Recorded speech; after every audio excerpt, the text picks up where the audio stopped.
Salem off I-5. Regis, Ally McBeal, and Ricky Martin on Entertainment Tonight. Big changes in the works for the workplace. The government proposes new rules to prevent repetitive stress injuries. We'll give you an in-depth look at the problem and the cost of fixing it. The whispering campaign against a Republican presidential candidate. Tonight, what's being said and who's saying it. And battling cancer in the 21st century. Gene therapy may succeed where other treatments have failed. This is the CBS Evening News. With Dan Rather reporting from CBS News headquarters in New York. Good evening. The U.S. government today proposed new workplace rules it says will protect 27 million Americans from repetitive motion injuries on assembly lines and computer keyboards. This comes after a decade of debate, delay, and disagreement over how big a problem this is, what could be done about it, and what it would cost. Even the government acknowledges preventing and treating repetitive stress on the job could cost billions. CBS News correspondent Cheryl Atkinson is on the job sorting through the facts on this. The sweeping OSHA rule would cover almost all employers in the nation, holding them accountable for their workers' aches and pains, from grocery shelf stockers with sore backs to office clerks with tendinitis and assembly plant workers with sprained muscles. We are compelled to act. Employees are getting hurt, workers are being sent home, people are suffering. It's time for OSHA to move on. So-called ergonomic injuries from lifting or repetitive motion are blamed for a third of the sick time people take. OSHA's plan would require most employers to start new programs to identify problems and then improve the workspace of anyone who reports an injury to make it ergonomically friendly. Today, business representatives attacked the 1,000-page OSHA proposal as woefully short on specifics. Employers might hire 100 lawyers, and they're still not going to be able to figure out what the standard is supposed to do, what it's supposed to require of them. And that is expensive. Then there's the cost to employers. OSHA claims the first year it'll be $4.2 billion. Employers say it's more like in the hundreds of billions of dollars. Cost that's, in our view, that will result in closed plants and warehouses and lost jobs.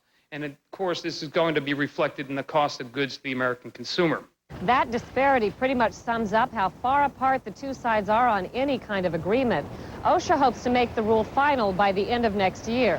But well before then, employers promise to take this workplace issue to another venue, the courts. Cheryl Atkinson, CBS News, Washington. For context and perspective on repetitive stress injuries and how some employers deal with it, CBS's Jim Axelrod has been out looking for cases in point. Here's what he found. This is the human face of ergonomics, the pained face of Sanfang Sek. If I go like this, yeah, more pain. Yeah, more pain, right. She worked hunched over a sewing machine in New York's Chinatown, 12 hours a day, 6 days a week for 15 years, repeating a series of motions that damaged her nerves and ultimately robbed her right leg of feeling. She's not work since last year, June.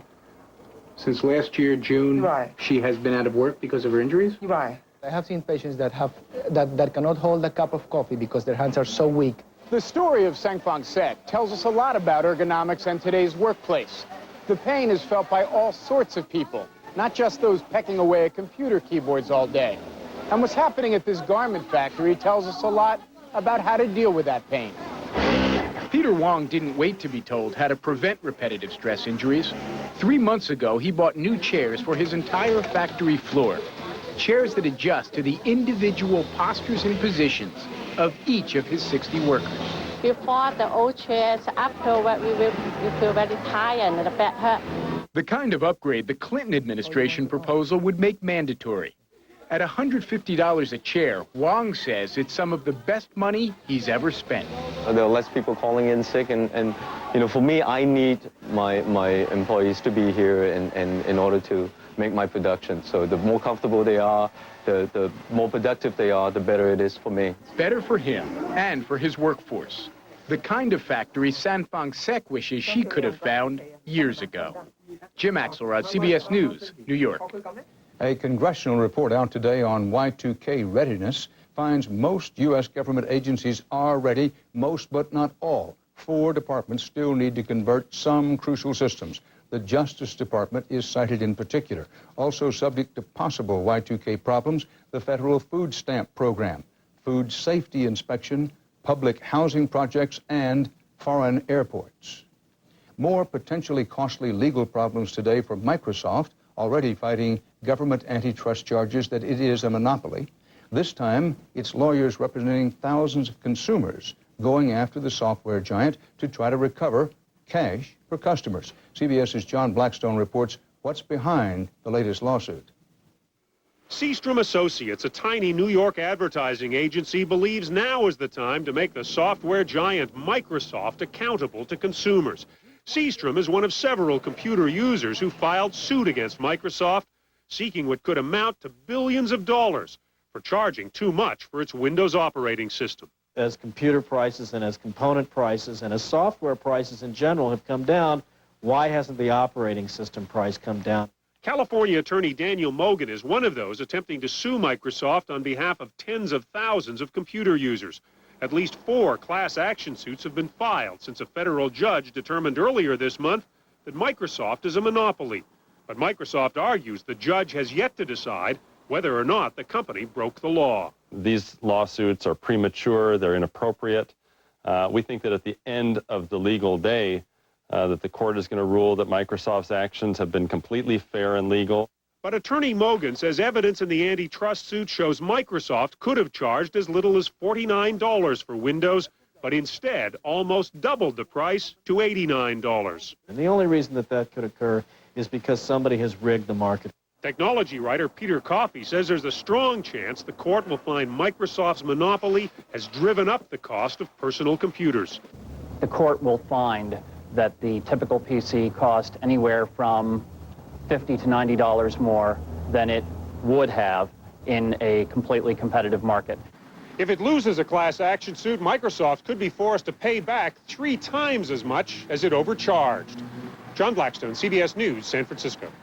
Microsoft led a blue-chip rally on Wall Street today. At the end of regular trading, the Dow was up 85 points. The Nasdaq closed at another record high. World oil prices hit a 9-year high today after Iraq suspended oil exports in a new dispute with the UN. At the Pump and Energy Department survey today found U.S. gasoline prices at their highest level of the year, a nationwide average of $1.27 a gallon. That's up 28 cents since last Thanksgiving. Still ahead on the CBS Evening News, opponents target the John McCain presidential campaign with a dirty campaign of whispers. Pre-Thanksgiving travelers face a sudden mountain of snow in the Rockies, and a woman hoping to benefit now from cancer treatments planned for the 21st century. Heartburn caused by acid reflux. Some prescription medicines promise you freedom from the pain. But what kind of freedom is getting locked into taking a pill every day? Ask your doctor. He may recommend you take Gaviscon whenever you need it. Gaviscon tablets are different. They become smooth and creamy on the way down, forming a soothing protective barrier that helps keep acid down. Why get locked in to taking a pill every day when Gaviscon gives me relief? Gaviscon, relief from acid reflux without a prescription. Nobody does it like you. The new Hoover Steamback Light Path sends hot water surging through 6 rotating brushes to stir up and pull out dirt others may leave behind. If you want clean, Hoover. Deep down, you want Hoover. Out here, am I supposed to say, slow down, I'm constipated? I don't think so. So I rely on doctor-recommended Metamucil. Works with my body, gently, which is important to a sensitive guy like myself.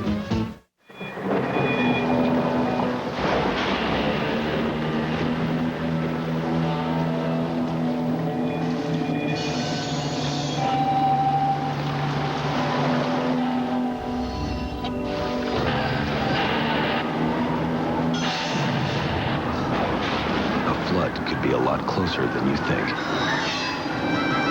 For information about flood insurance, talk to your agent or call 1-888-FLOOD-ALERT. In the campaign for the Republican presidential nomination, Senator John McCain of Arizona is moving up in the polls against Texas Governor George Bush, and he has now become a moving target for negative attacks. some by whisper and innuendo, and behind his back. CBS's Eric Ingberg has been digging into what and who appear to be behind this and the McCain response. How you doing? Hi. As Republican Senator John McCain's campaign has surged in New Hampshire, he's faced intensified attack. Some traditional and fair, some underhanded and dirty. McCain's longtime reputation for having a quick temper has been raised by one Arizona newspaper and some columnists. What followed was uglier. Rumors and whispers suggesting his imprisonment as a POW in Vietnam made him unstable. This is very ugly stuff. It's a smear. Veteran Washington journalist Elizabeth Drew says she has confirmed the rumors are being spread by other Republicans who have fought McCain's reform efforts. The issue isn't that he has a temper. We all know he has a temper. A lot of people have a temper. They're saying that he's not qualified to be president, that he's too unstable. Drew says Senate Majority Leader Trent Lott and 3 other senators are pushing the stories. All 4 deny it. McCain's military record is recognized as a political asset. I ejected and broke my leg and both arms. Other Vietnam vets among Senate colleagues from both parties have jumped to his defense. It's very, very clear that someone who is opposed to John McCain's progress is involved in helping to push this. I think they will regret it. On CBS's Face the Nation, McCain admitted to a temper. A lot of people in New Hampshire and South Carolina are saying, will you have a tantrum for me? And McCain says he will release his medical records, all 350 pages. The beatings and the torture, he says, made for a lot of medical paperwork after 5.5 years in a cell. Eric Ingberg, CBS News, Washington. Fair or unfair, another whispering campaign is underway in New York aimed at First Lady Hillary Clinton and her hopes of winning a Senate seat. Republicans supporting Mayor Rudolph Giuliani and some Democrats are spreading the words, quote, ineffective and blunders about the First Lady's campaigning. CBS News has been told that partly because of this, Mrs. Clinton is now considering moving up her official announcement as a candidate, now scheduled for February. Mrs. Clinton's supporters are telling her she needs to do this to counter talk that she is considering pulling out of the race. President Clinton got a wildly enthusiastic reception today as he became the first U.S. president ever to visit Bulgaria. 10 years after Bulgarians threw out a communist regime, President Clinton called on them to stay the course to build a Western-style democracy. He also thanked Bulgaria for supporting NATO's air war against neighboring Serbia.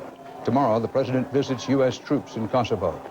Ahead on the CBS Evening News, recreating a catastrophe. The government says it can't be done, but they'll try anyway to reenact the end of the Waco siege.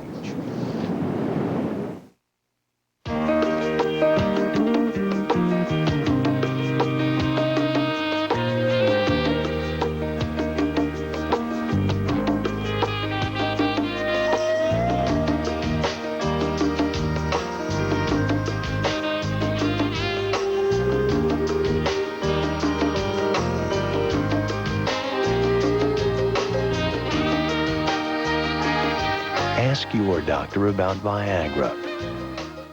Attention ladies in aisle 4. Getting the nutrition you'd like out of that cereal? Yeah? Because you'd need 4 boxes to get the folic acid in 1 box of total. Big appetite. Excuse me.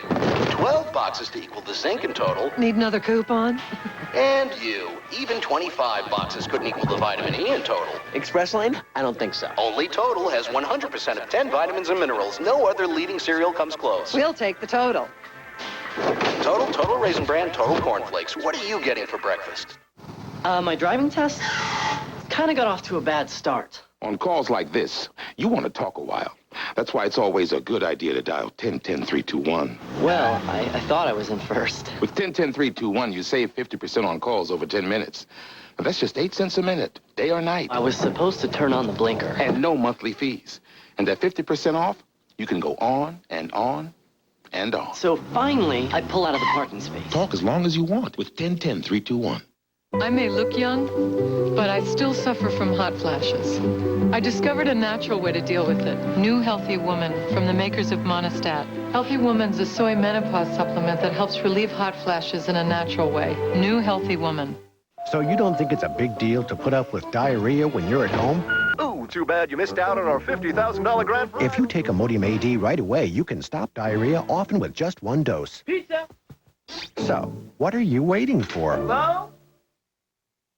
On the CBS Weather Watch, dangerous weather extremes across the U.S. map today. West of Denver, 2 died in an 83-vehicle pileup on slip-sliding roads as heavy snow hit the central Rockies and western plains. Snow and sleet headed for Kansas and Nebraska.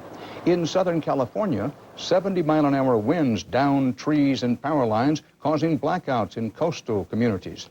Dense fog hung over the eastern third of the nation. Penn State University is still compiling a list of 113 injured and 2 dead in a chain reaction bus crash in the fog this weekend. The buses were loaded with Penn State students returning from a shopping trip to New York. It's been more than 6 years since fire destroyed the Branch Davidian compound in Texas, killing gun dealer and cult leader David Koresh and many of his followers. But now a special prosecutor wants to reenact the final hours of the FBI siege. The FBI is wary, but the Justice Department says today that it will try to comply. CBS's Jim Stewart is covering the Waco investigation and has new information. All that's left of the Branch Davidian compound outside Waco, Texas, is this old bus, some shattered concrete, and the memories. And today, the Justice Department argued that a judge's proposal to recreate what happened there in 1993 when 80 people died would simply never work. Former Senator John Danforth, who is reinvestigating the Davidian siege, and lawyers for Davidian survivors have asked U.S. District Judge Walter Smith to oversee a reenactment of the final hours of the standoff to determine whether FBI agents fired their guns that day. Surviving Davidians have sued, contending they were kept penned inside the burning compound by FBI gunfire, and that this infrared surveillance tape made by the FBI that day proves it. These tiny flashes, they say, are gunfire. In response, the Justice Department said it would welcome a court-appointed expert to determine whether gunfire can be seen by infrared technology in a specified range, and if so, what it looks like. But they argued it is neither necessary nor practicable to recreate everything in Waco that day, including the weather, the angle of the sun, and conditions on the ground. Deputy Attorney General Eric Holder said if the court orders it, they'll try, but he doesn't think it will work. Recreating something in an exact way is, I think, virtually impossible. What the government really fears is that the test itself could become yet another source of controversy. Much of the technology used that day has changed, and virtually nothing on the ground has remained the same. So if the government agrees to the test, the outcome isn't certain, while if it doesn't agree, it is virtually certain to be charged with a cover-up. Jim Stewart, CBS News, Washington. CBS News reports from Colombia, South America, that the combined forces of narcotics traffickers and political revolutionaries have a new offensive underway. Well-coordinated attacks in 13 separate locations have been carried out over the last week. This follows Colombia's extradition to the United States of alleged heroin kingpin Jaime Orlando Lara. Next here on CBS, The Health Watch, a preview of possible 21st century cancer treatment.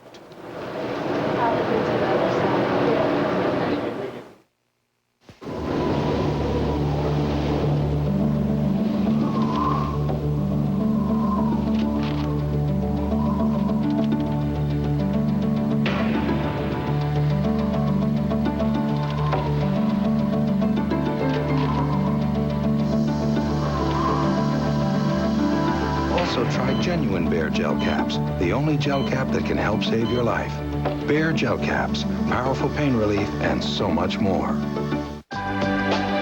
Do rich people deserve more space than the rest of us? Was technology meant to improve their lives alone? Do the stars shine for their eyes only? Introducing the special edition Century 2000. It's the first limited edition that isn't limited to the rich. And during Buick's Countdown to 2000 event, get this special Millennium Package offer. The new Century 2000 by Buick, a luxury car for everyone. An ordinary cordless vacuum.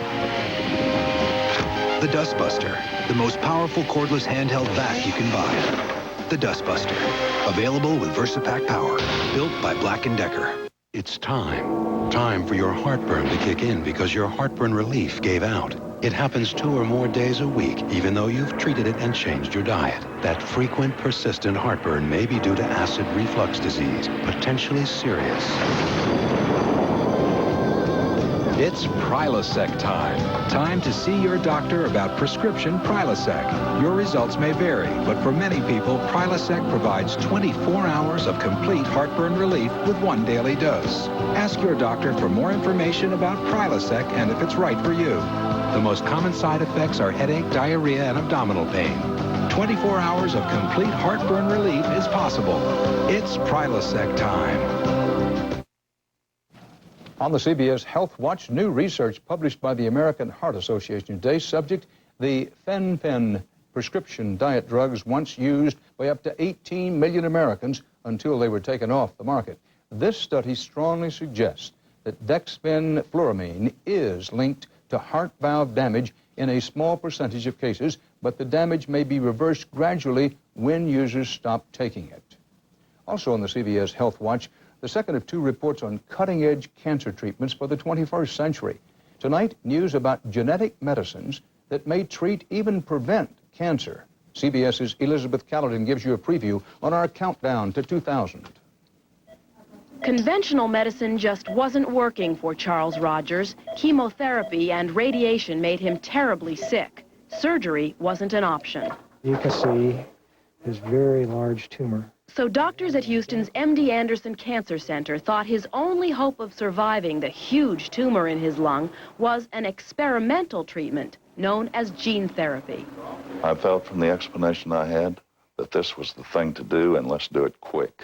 In September, doctors injected a gene called P53 directly into his tumor, and along with radiation, they're hoping to stop the cancer's growth. P53 is what's called a tumor suppressor gene. It really, in its normal form, acts as a brake on cell growth. But in people who develop cancer, P53 often becomes defective, allowing cells to grow wild.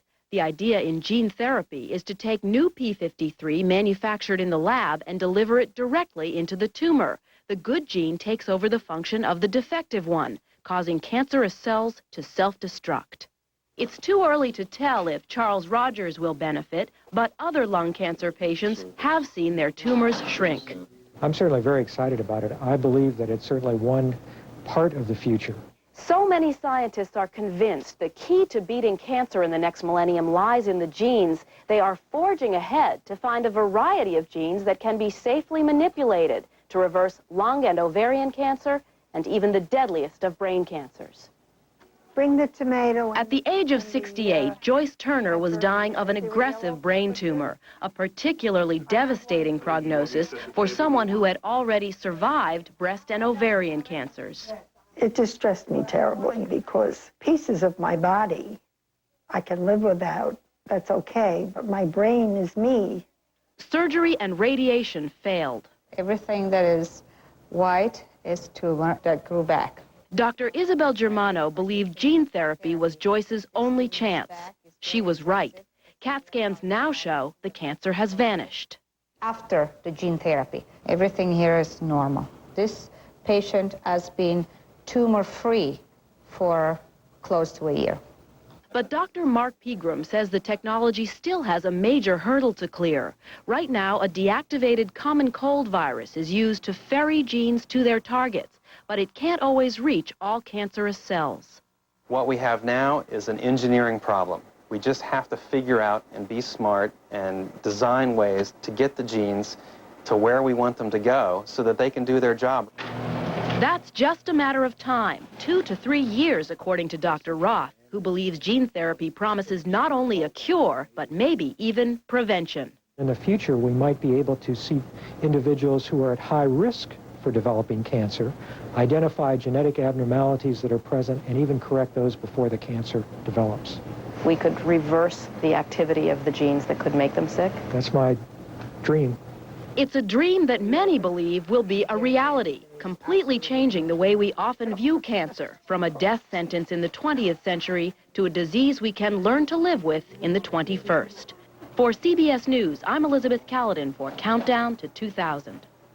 Up next on CBS, the Aggie War Hymn and Taps in Texas for victims of the football bonfire collapse. Chad made the most. I hate this cold, dry weather. Makes my scalp itch worse. That's scalp stress itch. When I blow dry, my scalp itch gets intense. That's scalp stress itch. Things like this. What an itch. That's scalp stress itch. And this is what stops it. Scalpicin. Clean, unscented, medicated to stop scalp stress itch. Fast. Scalpicin stops scalp stress itch. You know my friend Mr. Moretti. He worries about the arthritis pain in my hands. So he came with me to the doctor. Now I am on a wonderful treatment. Tylenol Arthritis Extended Relief. It works as well as the leading arthritis prescription, but is much gentler to your stomach. Mr. Moretti says I have beautiful hands. Tylenol Arthritis. Take comfort in our strength. Getting those urban cowboys on horses was trying enough. And you throw in some serious chili, we're talking major heartburn. And we were way out there in this cowboy. He pulls this Zantac 75 out of his saddlebag. I said, what are you, a Zantac salesman? He said, no, I'm a doctor. The medicine in Zantac 75 is the #1 doctor-prescribed acid reducer. It relieves even your toughest heartburn, controlling acid for up to 12 hours. Hats off to you, Doc. Zantac 75 for tough heartburn. Doctors know. The new Gateway Profile 2 PC. With the computer and monitor in one, it fits neatly on your desk. Which leaves plenty of room underneath it.